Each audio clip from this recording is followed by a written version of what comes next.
우리가 흔히 말하는 절세를 할 수 있을지 그 점이 상당히 궁금한데 세금을 100만 원을 깎을 수가 있어요. 1년 동안에 내가 벌어들인 소득에서 5월 달에 세금을 내고 나서야 그게 진짜 내 돈이거든요.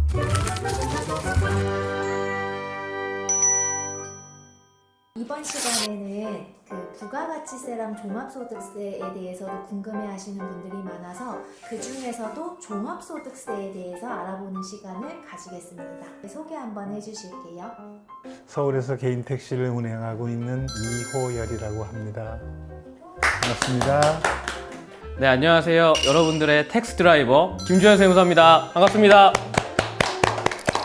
이 부가가치세랑 종합소득세의 차이에 대해서 세무사님이 먼저 한번 설명을 해주시면 좋겠습니다. 네, 일반적으로 이제 택시를 운행을 하시다 보면 가장 큰 두 가지 세금에 대해서 고민을 하시게 될 겁니다. 첫 번째는 부가가치세고요. 두 번째는 종합소득세입니다.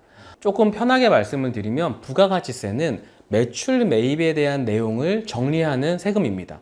예를 들면 간이가 세자님 기준으로 1월 25일 날 저희가 부가세 신고를 한다라고 하는 건 작년 1월부터 12월까지 내가 매출이 얼마 있었고 이 택시를 운행을 하기 위한 매입이 있거든요. LPG에 대한 부분도 있을 거고요. 통신비에 대한 부분들 그 중에서도 저희가 매입세액으로 공제받을 수 있는 항목들이 있습니다. 결국 부가가치세라고 하는 건 내가 1년 동안 벌어들인 매출과 내가 1년 동안 이 매출을 벌어들이기 위해서 쓴 금액 이 두 가지를 딱 정리하는 게 부가가치세예요. 그럼 소득세는 뭐냐? 이런 거예요. 나 부가세 했으면 다 끝난 거 아니야? 나 소득세까지 또 내야 돼? 이러한 고민이 있으실 텐데 이 두 가지 매출 매입을 제외하고도 기사님들이 쓰시는 비용이 많아요. 장부를 기장을 할 때는 판관비라는 표현을 쓰긴 하는데 그러한 부분들에서 이제 기사님들 각자마다 택시 운행을 하기 위해서 써야 되는 비용들이 또 있단 말이에요. 그러한 부분들의 비용을 합산을 해서 혹 내가 택시 기사님으로만 소득이 발생한다라고 하면 그 소득만 혹 아니면은 내가 다른 임대소득이나 이자 배당 사업 뭐 연금 기타 소득이 있다라고 하면 그러한 소득을 다 합산해서 5월 달에 이제 내가 총 벌어들인 소득에 대한 신고를 하는 게 소득세입니다. 그래서 부가가치세 신고가 소득세 신고보다 저는 훨씬 더 중요하다라고 말씀을 드려요. 왜냐? 매출 매입이 정해지는 거잖아요. 결국 세금은 시작점이 어디냐가 가장 중요해요. 이 매출을 어떻게 산정하느냐가 가장 중요하고요. 두 번째는 내가 이 매출을 발생시키기 위해서 쓴 매입에 대한 부분을 확정하는 게 세금 신고할 때는 가장 중요한 거예요. 결국 종합소득세는 내가 1월 달에 신고해 놓은 매출과 매입을 기준으로 추가적으로 내가 판관비를 얼마냐 썼냐 그리고 나의 가족이라든지 공제라든지 소득공제, 세액공제가 각각 개개인별로 얼마 정도로 들어갈 수 있냐를 그냥 계산을 하는 거기 때문에 저는 도리어 일반적으로는 부가가치세를 훨씬 더 집중하셔서 신고를 잘 하셔야 된다라는 말씀을 드리고 싶습니다.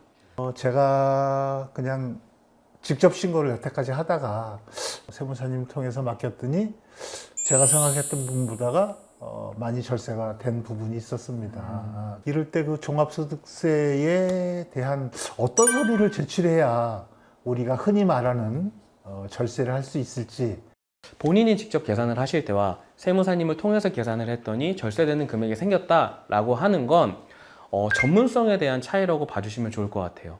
저희가 사람을 운송하는 거에 대해서 가장 정통하신 거는 기사님들이시잖아요. 내가 기사님보다 잘해. 막 내가 택시 타가지고 막 기사님한테 저쪽 길로 가주세요. 그 길은 안 돼요. 이런 거 잘 안 하거든요. 일반적으로. 결국 세금 같은 경우에도 세금을 많이 다뤄본 세무사님들이 아무래도 훨씬 더 다양한 케이스를 보셨을 거고 저희가 절세할 수 있는 방법들을 훨씬 더 많이 경험적으로 알고 계실 거라고 생각을 합니다. 일반적으로 저희가 소득세 신고를 하게 되면 제출하셔야 하는 서류들이 굉장히 많죠. 많이 요청을 받으실 거예요. 첫 번째, 부양가족 현황 관련해서 실제 나와 거주하는 자녀 혹은 배우자, 부모 혹은 그분들의 나이가 어떻게 되는지. 두 번째는 내가 실제 1년 동안 신용카드나 직불카드, 현금 영수증을 어디에 어떻게 사용하고 있는지에 대한 명세들. 세 번째는 소득세 신고 안내문이라고 아마 기사님들께서도 매년 5월 받으시게 될 거예요. 그 신고 안내문을 통해서 나의 신고 유형이 어떻게 되어 있는지를 먼저 확인하는 것도 굉장히 중요합니다. 또 다음으로 저희가 이제 기사님처럼 이렇게 택시를 운행을 하시게 되면 건강보험료라든지 또 통신비라든지 이런 것도 매달 납부를 하시게 되거든요.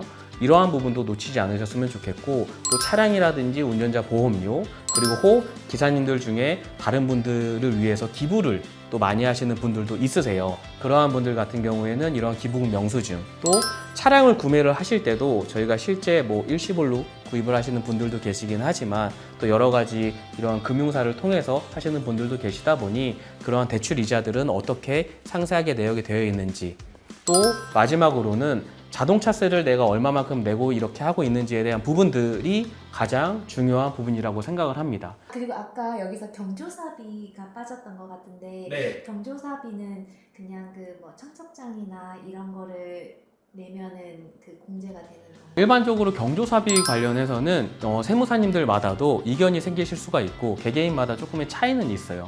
뭐 예를 들면 저희가 택시를 운영을 할 때 필요한 경조사비라고 하면은 뭐 저랑 같이 일하는 동료분들도 있으실 수 있을 거고, 혹은 회사에 속한 관계자분들도 계실 텐데, 결국 이러한 비용들은 세금을 신고를 하기 위해서는 재료가 많아야 돼요. 크게 이런 서류를 준비하시게 되면 세무사님 입장에서는 기사님에 대한 절세를 할 준비는 다 끝난 거예요. 다만 기사님들 중에서 내가 직접 신고를 하는 것과 세무사님을 통해서 가장 크게 절세를 할 수 있는 부분은 기장세 공제라고 하는 부분이 있습니다. 내가 기장 의무가 없는 사람이 세무사님을 통해서 기장을 하게 되잖아요. 세금을 100만 원을 깎을 수가 있어요. 기장세액 공제가 100만 원까지 가능합니다. 결국 이 말은 뭐냐면, 내가 전문성을 가진 세무사님한테 세무를 맡기면, 종합소득세 신고를 맡기면 세금 자체적으로도 절세가 되지만 세무사님을 통해서 기장세액 공제라는 부분도 공제를 받을 수 있으니 추가적으로 세금을 100만 원 덜 낼 수 있구나. 적극적으로 세무사님을 활용하시면 좋겠다라는 의견을 드리고 싶습니다. 세액공제라는 게, 세액공제 20%면 사실 상당히 큰 금액이거든요. 저게 소득금액 공제하고 세액공제하고는 좀 차이가 많습니다. 예를 들어서 세액공제 20% 한도 100만 원이다 그러면은 저게 실질적으로 따지면 한 500만 원 정도의 경비 효과가 있는 걸로 생각이 되는데요. 맞나요? 네, 정확합니다. 많은 분들이 이런 질문도 주시더라고요. 내가 8천만 원 이상 매출을 하는 사람은 기장을 꼭 해야 되냐? 라는 질문을 주시는데, 소득세 같은 경우에는 우선 이거를 많이 혼동하셨어요. 간이과세자와 일반과세자는 제가 앞서 말씀드린 것처럼 부가가치세에서만 해당하는 내용이지, 소득세에서는 간이과세자, 일반과세자가 아예 없습니다. 이런 개념이 없어요. 그렇다라고 하는 건, 내가 그러면 기장은 언제 해야 돼? 라고 했을 때 결국에는 전년도 수익금액 기준으로 1억 5천 미만인 사업자가 복식부기로 신고를 하는 거예요. 이럴 때는 제가 앞서 말씀드린 것처럼 기장세액 공제가 한도 100만 원을 적용받으실 수 있다. 이 부분을 조금 많이 활용을 하셨으면 좋겠고, 반면에 기장을 하지 않을 경우에도 전년도 수익 금액이 4,800만 원 이상인 분들은 장부를 기록하시거나 보관을 불성실 하시게 되면 향후에 가산세를 받으실 수도 있어요. 이게 뭐냐면, 내가 세금 신고한 내역을 보관은 하셔야 된다는 거예요. 일반적으로 저희가 세무사 사무실에 혹은 본인이 직접 신고를 의뢰하시게 되면 홈택스 상에 그게 신고 내역이 남아 있어요. 근데 홈택스 상의 신고 내역은 저희가 장부로 기장을 한다라고 하면 증빙이 세무사 사무실에 남아 있겠지만, 본인이 직접 신고를 하시게 되면 그 내가 비용으로 넣은 증빙들은 본인이 따로 보관을 하셔야 된다는 거예요. 왜? 물론 그런 일은 거의 없어요. 다만 향후에 혹여나 문제가 발생할 수 있기 때문에 보관을 하시기를 요청을 드리는 부분은 있습니다. 그러면 그 소득 금액이 4,800 미만이면은 별도 보관을 안 하셔도 상관없습니다. 4,800만 원 이상이시면 기장을 안 하시더라도 장부나 증빙을 가지고 계셔야 된다. 여기 4,800은 또 아까 말한 그 간이과세자, 일반과세자랑은 또 다른 맞습니다. 거잖아요. 네.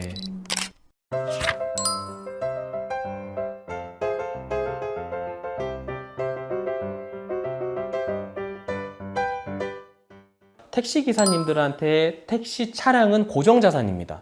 고정자산 매각은 저희가 매출을 계산하지 않아도 됩니다. 다만 복식부기 의무자인 경우에는 달라요. 택시업을 하시는 분들에게 복식부기 의무자란 전년도 수익 금액이 1억 5천 이상인 분들입니다.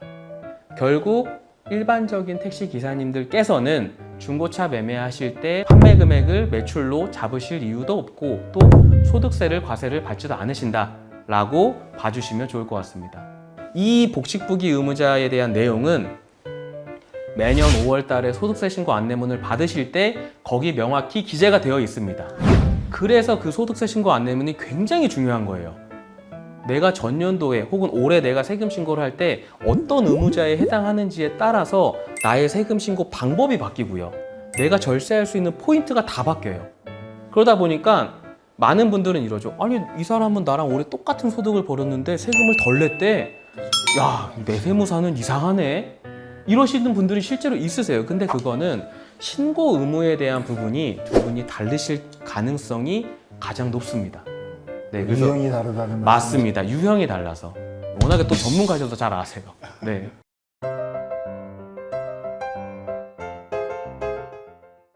신고 대상에 포함이 됩니다. 모든 그런 관련된 걸 다 그 신고를 해야 되니까. 이제 신고 대상에 포함이 되는 것과 저희가 나중에 공제를 받는 건 또 다른 개념이에요. 네. 그래서 지금 말씀 주신 것처럼 신고 대상에는 포함이 되지만 이러한 내용들이 나중에 또 공제를 받으실 수도 있는 거죠.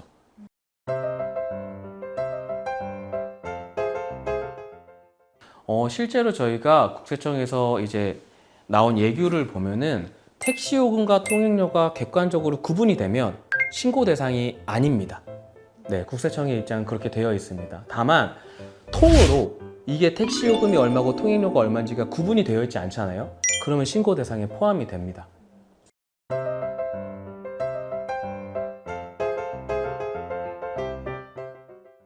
이거는 뭐냐면 그 홈택스 사이트에 들어가시게 되면 저희가 사업용 신용카드라고 등록을 하실 수 있는 란이 있습니다. 그 신용카드는 몇십 개도 등록할 수 있어요. 네, 등록하는 거는 내가 하고 싶으면 하면 돼요. 다만 내가 등록한 그 카드 금액을 내가 소득세 신고를 할 때 비용으로 처리를 할 거냐 안 할 거냐는 별개의 문제라는 거예요. 내가 등록을 하더라도 비용으로 처리를 안 할 수도 있어요. 왜? 이런 게 있겠죠. 생활비로 쓰셨어. 마트 갔어. 아니면 병원 가셨어. 미용실 가셨어. 이런 거를 저희가 비용 처리를 할 수는 없잖아요.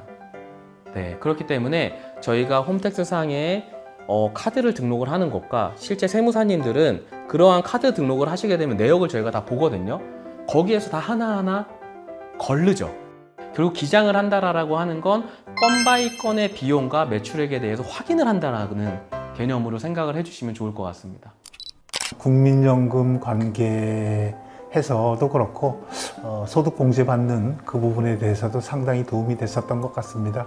여러분들도 그런 부분에 대해서 좀 더 신경을 쓰신다면은 종합소득세 관련해서 많은 절세 효과를 누리실 수 있을 것 같습니다. 마지막으로 제가 말씀드리고 싶은 부분은 뭐냐면 내가 세금을 얼만큼 내야 되고 어떻게 하면 절세를 할 수 있는지, 내가 또 얼마만큼 신경을 쓰면 세금이 줄어들 수 있는지에 대한 부분들도 저는 기사님들의 관심사가 되면 좋을 거라고 생각을 합니다. 그래서 결국에는 내가 벌어들인 것과 내가 5월 달에 세금 내는 것을 다 빼고 나서야 나머지가 내 돈이에요. 저는 이러한 부분들도 조금 더 많이 활용을 하신다라고 하면 아마 자금을 운용을 하실 때도 훨씬 더 편하시지 않을까라는 생각을 하고 있습니다. 네, 여러분, 오늘 영상이 도움 되셨다면 세주TV와 몹스토리 구독과 좋아요 부탁드립니다.